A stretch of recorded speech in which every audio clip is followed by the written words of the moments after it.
سانحہ کربلا 10 محرم 61 ہجری کو موجودہ عراق میں کربلا کے مقام پر پیش آیا۔ واقعہ کربلا حق و باطل کے درمیان ایک عظیم معرکہ تھا جس میں نواسہ رسول امام عالی مقام سیدنا امام حسین رضی اللہ تعالیٰ عنہ نے دین کی سربلندی کے لیے لازوال اور بے مثال قربانی پیش کی۔ کربلا کے میدان میں ہونے والے حق و باطل کی جنگ میں ایسے بہت سے واقعات پیش آئے جو نہ صرف اسلامی تاریخ بلکہ انسانی تاریخ میں بھی لازوال ہیں۔ انہی واقعات میں سے 7 حقائق ایسے ہیں جو ہر مسلمان کو پتہ ہونے چاہیے۔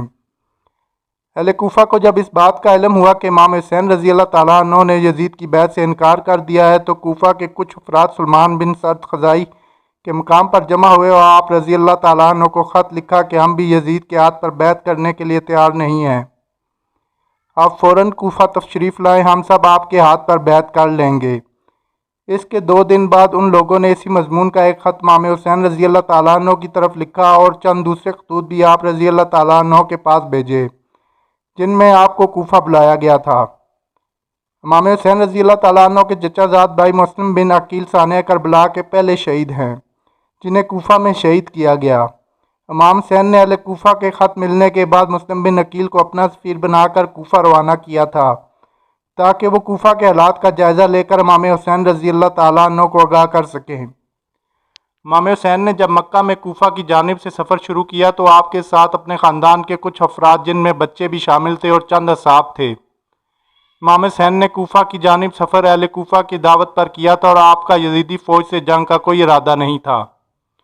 وادی تنعیم سے سفر کر کے جب امام حسین رضی اللہ تعالیٰ عنہ کا قافلہ وادی صفا پہنچا تو مشہور شاعر فرزدق آپ کی خدمت میں حاضر ہوا۔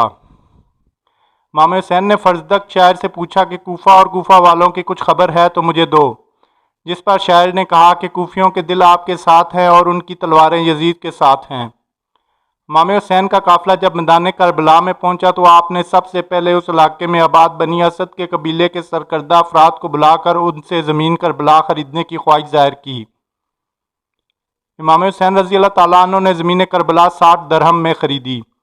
زمین کربلا کی خریداری یہ ثابت کرتی ہے کہ امام حسین رضی اللہ تعالیٰ عنہ کسی کے غاصب زمین پر دفن ہونا نہیں چاہتے تھے۔ حر بن یزید رہائی کوفہ کے ایک بہادر اور دلیر سپہ سالار تھے۔ جب کوفہ کے گورنر عبید اللہ بن زیاد کو یہ خبر ملی کہ امام حسین رضی اللہ تعالیٰ عنہ عراق پہنچ چکے ہیں تو اس نے حر کو 1000 سپاہیوں پر مشتمل لشکر کے ساتھ امام عالی مقام کے راستے میں بھیج دیا تاکہ آپ کا راستہ روک سکیں۔